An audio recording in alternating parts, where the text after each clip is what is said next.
Hello, YouTube. I'm Vince White. I'm an employment attorney, and on this channel, we answer publicly posted questions from YouTube users, getting folks the answers they need from an employment attorney. Sorry to be so casual today. I was about to hop in the car, drive to New York City to meet with the staff tomorrow, and realized I hadn't made a video yet. Hadn't answered a question today, and it's Monday. It's Cinco de Mayo. It's a celebration, right? So, for many of us out here, I would expect. Now, just going to be a quick question today. We have a question here from YouTube user Jasmine Crawford 5775, who asks us, so what happens when you have an attorney who wants to settle for pennies, and when asked for resources, they say they'll send you homeless shelters? Okay, so two things going on there. We have some videos about attorneys who flip cases. In terms of, and by flipping cases, I mean taking less than a case is worth, right? So if you're doing your damages calculation and you hit up our damages calculation playlist and you've come in good faith to the idea that, I guess I should say to the belief that your case is worth X amount of dollars and that the risk is low enough that you don't have to hedge for it, or that you're already hedging for risk in your settlement demand, and, your attorney is like, well, but let's take 20 grand or let's take 5 grand. Who knows, right? It can be a situation where an attorney is flipping that case just to make money quick. So you want to keep an eye out for that, assuming your goal is to maximize the value of your case, which is not always people's goal, right? Sometimes people are like, yeah, I would like quick money. Now, if that's happening, we have a lot of content in that video about how to deal with it. I would definitely recommend you hit up that video. Excuse me. Let me get a cough drop while we chit chat here. Now, that's one thing. The other thing could be going on is I don't know what your attorney's trying to take you in settlement. I don't know what your attorney's recommending to you, right? Keep in mind, there's certainly cases out there that should settle for $20,000 and $40,000. Like there's plenty of cases. There's more cases that probably should settle for 40 grand than cases that should settle for 100 grand or for 500 grand or for $1 million, right? It just tends to be, there's a lot of cases where the valuation is a little bit lower. So I don't know the valuation case. I'm not saying whether your attorney's right or wrong. I'm just saying that is a second possibility. You could be dealing with a case flipper, in which case we have that video recommending how you might deal with that. Or listen, your attorney could be correct, right? I don't know what they're recommending. I don't know what you think about your case. I'm not saying they are or they're not. I'm just saying, do consider that possibility. Now, none of that's really why I answer this question. The last part of your question is why I got involved here. So you're saying, and when asked for resources, so you're asking this law firm for resources, they say they'll send you homeless shelters. Got it. Now, you seem very unimpressed with them, that they're sending you homeless shelters. And I am familiar from my youth what it feels like to be housing insecure, food insecure. There's a lot of things. Nobody on this end of the camera is making light of that situation at all. That is terrifying. I get it. But you're going to this law firm and you're saying, hey, I'm going to be homeless, I presume, or hey, I need money now. They're not hired, I presume. I'm not familiar with any employment law firm that's like, hey, we'll fix your life. That's not what's on offer, right? Like, if you're coming to hire us, we're like, hey, we'd really like to fight that claim for you. If we extend you an offer, we're like, yeah, we really want to do everything we can to reduce risk on your case and add value and try to win you a big amount of money.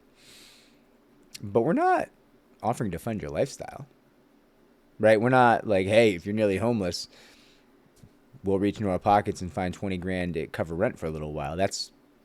I don't think you can do that. I think that's unethical in most jurisdictions. The attorneys can't give their clients money because there's this issue of it looks like they're paying to get the claim in the door, right? Which is unethical, and you can be disbarred for that. You can be suspended. You can be fined for that. Lots and lots of issues, and the Bar Association runs stings for that stuff, right? Lots and lots of PI attorneys, allegedly, will pay for clients to sign with them, right? Like, hey, you've got a $500,000 personal injury case. I'll give you 10 grand if you sign this retainer right now. Give us a piece of that, and we'll fight the case for you. That is unethical. Now, the Bar Association, at least in New York, from what I understand, will go around with like these really tempting PI claims, personal injury claims, and, have somebody stage as a potential client, trying to get attorneys to pay for claims, stuff like that. None of this has anything to do with you, Jasmine Crawford. I'm just saying, like, there's a lot of enforcement around the idea that attorneys can't pay for claims. So too, can they not pay just you randomly, right? Like if you're like, hey, I'm dealing with housing insecurity here. This is terrifying. It's really hard because I lost my job. Their response is, we're working really hard here. We can, if you want to drop your settlement amount, we might be able to get you a settlement quicker, which might be what they're doing, right? Like you're saying they want to take pennies. If you're telling them you're going to be homeless, they're probably feeling under the pressure to get your case settled, to get you money, right? I don't know if that's what's going on, but that's kind of what I hear. Like, we have dealt with that in the past where people are like, listen, I'm having trouble feeding myself. I'm having trouble buying my meds. I'm having trouble keeping a roof over my head. I need money now. I know my case is worth whatever it's worth, $1 million.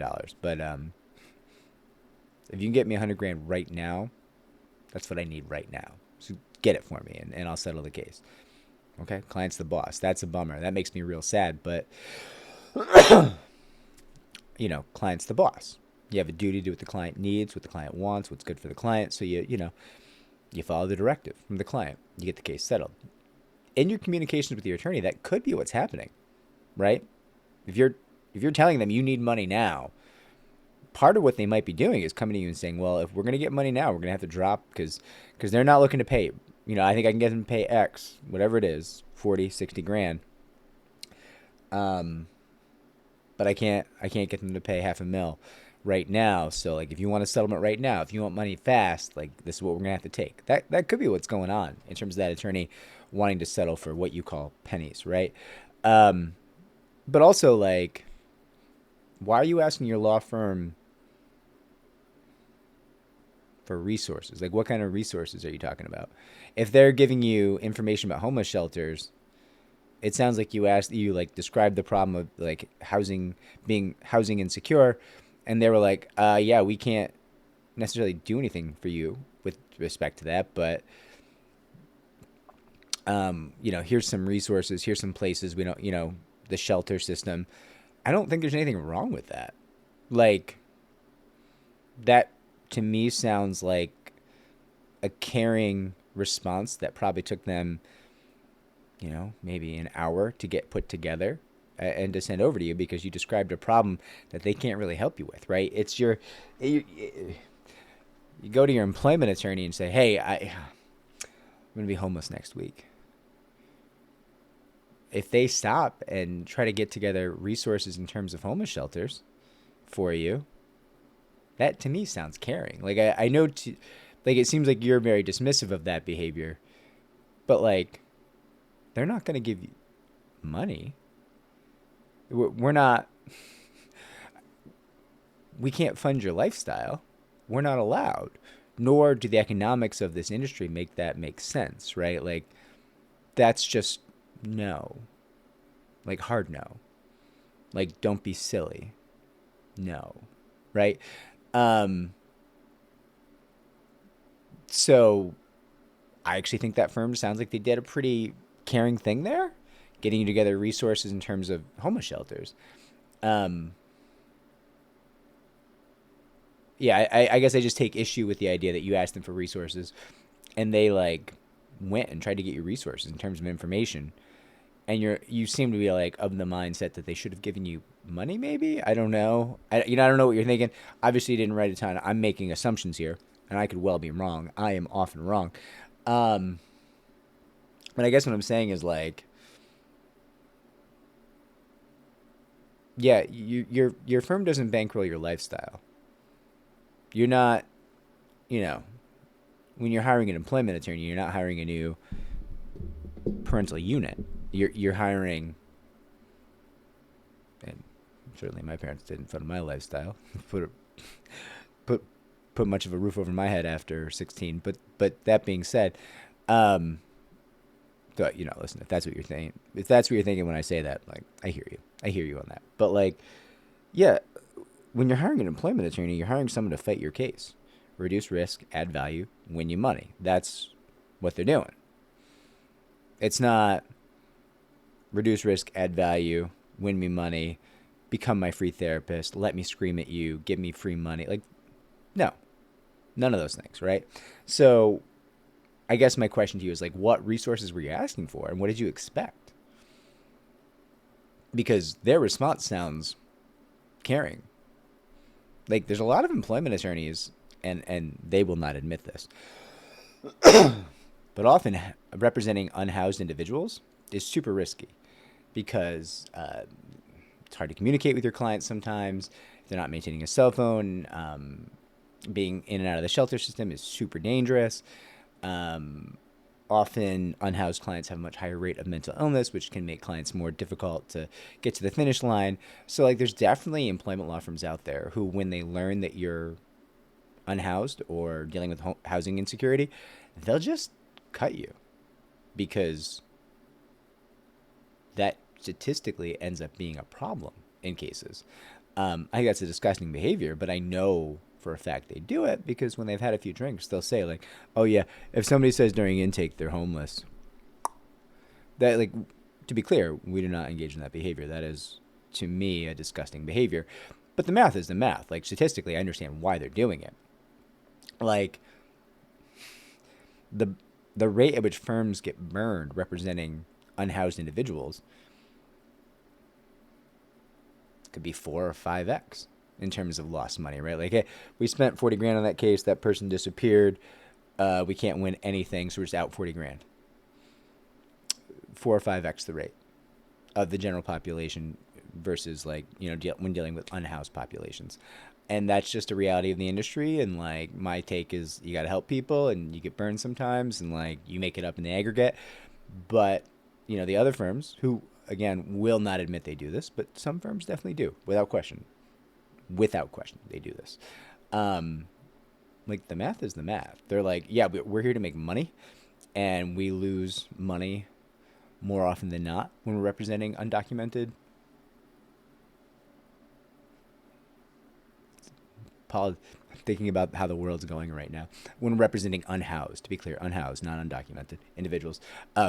Very few employment attorneys, to be clear, very, very few employment attorneys are disturbed about representing undocumented or out of status individuals. Like, that's just not really a concern for plaintiff side employment attorneys in my experience at all, which is great. But in terms of representing unhoused individuals or people with housing insecurity issues, they often are. They often are very, very reluctant. So when you're like, hey, I told my law firm that I'm, you know, housing insecure, or maybe I'll lose my home, and they instead give you a list of homeless shelters instead of dropping you. Again, what I hear is caring. They went and did work for you because they're not allowed to give you money. Right? They can fund your case to some extent, but they can't fund your lifestyle. They can't fund you, right? But not only did they like go the extra mile to do caring things for you and do research for you, that's not something you hired them for. They also just didn't drop your case, right? Like, it sounds like you're kind of like going hard at them, like, you want to settle my case for nothing. They're like, maybe not. Like, maybe you just tell us you need money right now, and like, that's what we can get right now. So like, or listen, maybe they just think maybe they have a different valuation than you have, right? That's entirely possible as well. I don't know what's going on. I'm not there. I'm not privy to these conversations. I'm not privy to any knowledge about your case. I'm just saying, like, this firm that you're talking about, whoever they might be, I don't know if they're flipping cases or not. I don't know who that firm is. And if I knew the name of the firm, I probably wouldn't know them from Adam, right? But that being said, a lot of things you're saying about them in this very short question kind of sound like they're trying to be decent. That's just my take from over here in probably a completely different state than you. Just some guy on the internet reading a very short question being like, that firm sounds caring. So I don't know what's going on. Just my thoughts. All right. Anyways, Jasmine, good luck to you. I'm really sorry that you're dealing with housing issues, if that's what's going on. Sorry if there's a cash crunch. I know that's incredibly hard, especially when it's caused by workplace discrimination, workplace sexual harassment. That can be incredibly difficult to deal with. So nothing but sympathy and me cheering for your success here. Trust me. I'm just addressing some of the things you said that, you know, from my perspective, from way over here with a real dearth of knowledge, maybe your perspective, you know, could be in question. I don't know. Anyways, if this was helpful, like, subscribe, comment down below, share the channel so it can grow. And take care, everybody. I'll be in the be filming in the New York City office tomorrow, I believe. Bye-bye.